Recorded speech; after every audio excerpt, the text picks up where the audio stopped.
எல்லோருக்கும் வணக்கம். Welcome back to let's go Tamil channel. ஒரு வாரமாக வீடியோ எதுவும் போடலை, மன்னிச்சிக்கோங்க. இப்போ நம்ம லாஸ்ட் வீடியோவில் என்ன பார்த்தோம் அப்படின்னு பார்த்திங்கன்னா, தமிழ் எழுத்துக்கள் மொத்தம் எத்தனை இருக்குது அப்படின்னு பார்த்தோம். தமிழ் எழுத்துக்கள் மொத்தம் எத்தனை சொன்னோம்? 247 எழுத்துக்கள். 247 தமிழ் எழுத்துக்கள் மொத்தம் இருக்குது அப்படின்னு நம்ம பார்த்தோம். சரிங்களா? அதில் பார்த்திங்கன்னா உயிரெழுத்து, மெய்யெழுத்து, உயிர் மெய்யெழுத்து அப்படின்றத பார்த்துருப்போம். ஆயுத எழுத்து 1 மொத்தம் சேர்த்து தான் 247 எழுத்துன்னு நம்ம லாஸ்ட் வீடியோவில் பார்த்துருக்கோம். இப்போ நம்ம என்ன பார்க்க போகிறோன்னா, உயிர் மெய்யெழுத்துன்னா என்ன, ஏன் உயிர் மெய்யெழுத்துன்னு சொல்கிறோம் அப்படின்றத நம்ம இன்றைக்கி பார்ப்போம். ஏன் இந்த டாபிக் நம்ம எடுத்திருக்கோன்னு பார்த்திங்கன்னா, உயிரெழுத்து அப்படின்றதும் கொஞ்சம் புரிஞ்சிக்கிறது இன்றைக்கி மாணவர்கள் மறந்துட்டாங்க, மெய்யெழுத்துனாலும் மறந்துட்டாங்க. ஆனால் உயிர் மெய்யெழுத்துன்னா என்ன அப்படின்னு சொன்னோம்னா, உயிர் மெய்யெழுத்து இக்குங்குச்சு அந்த மாதிரிலாம் சொல்கிறாங்க. ஸோ அப்படின்னா என்ன அப்படின்றத பார்த்துக்கலாம். இப்போ பார்த்திங்கன்னா, உயிரெழுத்து மொத்தம் எத்தனை இருக்குது? உயிரெழுத்து கூட்டல் மெய்யெழுத்து. உயிரெழுத்து 12 எழுத்துக்கள் இருக்குது. மெய்யெழுத்து மொத்தம் 18 எழுத்துக்கள் இருக்குது. உயிரெழுத்தும் மெய்யெழுத்தும் சேர்ந்தது தான் உயிர் மெய்யெழுத்து. எப்படி? உயிரெழுத்தும் மெய்யெழுத்தும் சேர்ந்தது தான் உயிர் மெய்யெழுத்து. உயிரெழுத்து எதில் வருது?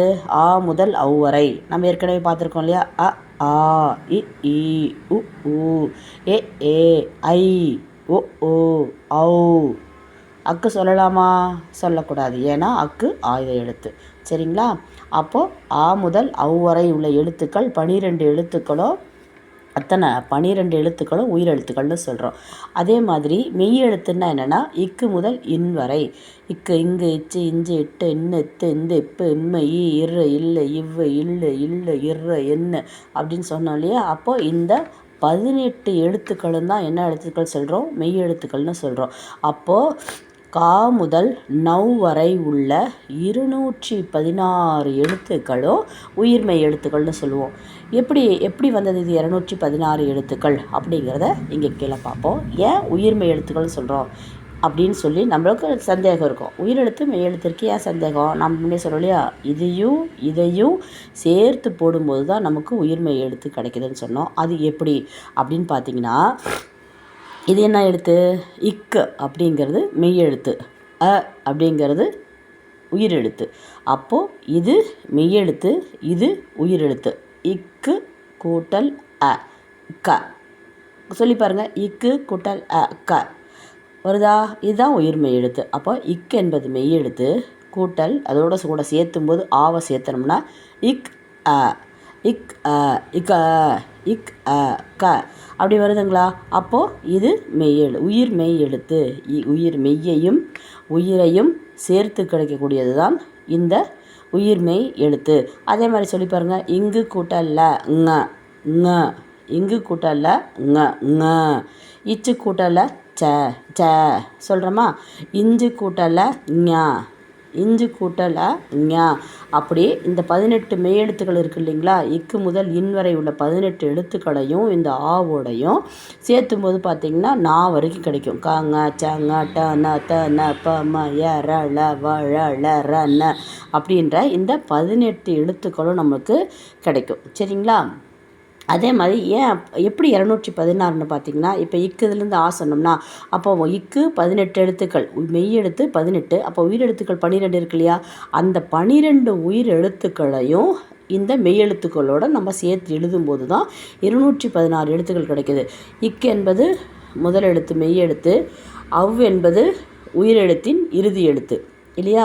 அ, ஆ, இ, ஈ, உ, ஊ, ஏ, ஐ, ஓ, ஓ, ஔ அப்படின்றது இறுதி எழுத்து இல்லைங்களா? அப்போது ஆ முதல் ஔ வரை உள்ள இந்த 12 உயிரெழுத்துக்களையும் 18 மெய்யெழுத்துக்களோடு சேர்த்து எழுதும்போது தான் நமக்கு என்ன கிடைக்குது? 216 உயிர்மெய் எழுத்துக்கள் நமக்கு கிடைக்குது. சரிங்களா? ஏன் இதை உயிர்மெய் எழுத்துக்கள்னு சொல்கிறோம் அப்படின்னு பார்த்திங்கன்னா, மெயின் திங்க் ஒரு எக்ஸாம்பிள் சொல்கிறேன் பாருங்கள். இப்போ நம்ம உடம்பு இருக்குது. நம்ம உடம்புக்கு பேர் என்ன? நம்ம உடம்புக்கு என்னன்னு சொல்லுவோம்? மெய்ன்னு சொல்லுவோமா? நம்ம உடம்பை மெய். நம்ம உடம்பு என்னது? மெய். உடல் மெய்ன்னு தான் சொல்லுவோம். அப்போ நம்மளுக்கு உயிர் இருக்கா இல்லையா? நம்மளுடைய உயிர் இருக்குது. இது ரெண்டும் சேர்ந்தால் தான் நம்ம மனிதன். உயிரோடு இருக்கிறோன்னு சொல்லுவாங்க. இப்போ நம்ம உடம்பு, மனிதனுடைய உடம்பு எடுத்துக்கலாம், மனிதனுடைய உயிரையும் எடுத்துக்கலாம். இது ரெண்டும் சேர்ந்தால் தான் நம்ம உயிரோடு இருக்கிறோன்னு அர்த்தம். இதில் ஒன்று இப்போது உயிர் போயிடுச்சுன்னு வச்சுக்கோங்களேன், நம்ம இறந்துடுறாங்க. உயிர் போயினதுக்கப்புறம் மெய் மட்டுமே இருக்குது, உடம்பு மட்டுமே இருக்குது. அப்போ இதுக்கு பேர் என்ன? பிணம். நம்ம உயிரற்ற ஒரு பொருளாயிடுறோம் இல்லைங்களா? அப்போது இது என்னது? இது என்ன சொல்கிறேன், உயிர் போயிடுச்சுன்னா, ஒருத்தன் உடம்பு மட்டும் இருந்துச்சுன்னா அவன் மெய்யினால் உடம்புனால் ஒன்று தான். அது என்ன சொல்கிறோம்? பிணம் அப்படின்னு சொல்லிடுறாங்க. உயிரற்ற ஒரு பொருளாக இது கருதப்படுகிறது. அப்போது இந்த உயிருக்கு என்ன பொருள்? ஆவி. இது என்ன சொல்லிடுறாங்க? ஆவி. அப்போது இது தனியாக இருந்தாலும் மதிப்பு கிடையாது, இது தனியாக இருந்தாலும் மதிப்பு கிடையாது. இது ரெண்டும் சேர்ந்தாதான் நம்ம உயிருள்ள ஒரு பொருள். மனிதனே எடுத்துக்கலாம். அதனால தான் சொல்லியிருக்கிறாங்க, நம்ம மனித உடம்புக்கும் அந்த உயிருக்கும் என்ன சொல்லியிருக்காங்க? ஒப்பிட்டு உயிர்மெய் எழுத்துக்கள்னு சொல்லியிருக்காங்க. இப்போ மெய்யெழுத்துக்கள் 18, மெய்யும் உயிரும் சேர்ந்தது தான் உயிர்மெய். நம்ம உடம்பும் உயிரும் சேர்ந்து எப்படி நம்மளுக்கு ஒரு உயிரற்ற ஒரு பொருள், உபயோகமுள்ள ஒரு பொருளாக இருக்கிறதோ, அந்த மாதிரி மெய்யையும் உயிரையும் சேர்த்து கிடைக்கக்கூடியது தான் இந்த உயிர்மெய் எழுத்துக்கள். நல்லா புரிஞ்சிருக்குன்னு நினைக்கிறேன். அப்போது எப்படி இந்த 12 எழுத்துக்கள் இங்கே பாருங்கள், உயிரெழுத்துக்கள் 12 கூட்டல் மெய்யெழுத்துக்கள் 18, இதை ரெண்டையும் பெருக்கும்போது 12ஐயும் 18ஐயும் பெருக்கும்போது நமக்கு 216 எழுத்துக்கள் கிடைக்கும். உயிர் 12, மெய் 18, ஆக மொத்தம் ரெண்டையும் பெருக்கும்போது, பெருக்கிறதுனா என்ன சொன்னேன், இதையும் சேர்த்து நம்மளுக்கு கிடைக்கும்போது 216 உயிர்மெய் எழுத்துக்கள் நமக்கு கிடைக்கிறது. சரிங்களா? இது நல்லா புரிஞ்சிருக்கும்னு நினைக்கிறேன். உங்களுக்கு ஏதாவது என்னுடைய வகுப்பில், இதுதான் 2வது வகுப்பு நம்மளது. ஃபஸ்ட்டு வகுப்பு எழுத்துக்களை பற்றி சொல்லியிருக்கேன், இது 2ஆம் வகுப்பு. கொஞ்சம் உடல்நிலை சரியில்லை எனக்கு, அதனால் தொடர்ந்து என்னால் வீடியோ போட முடியல.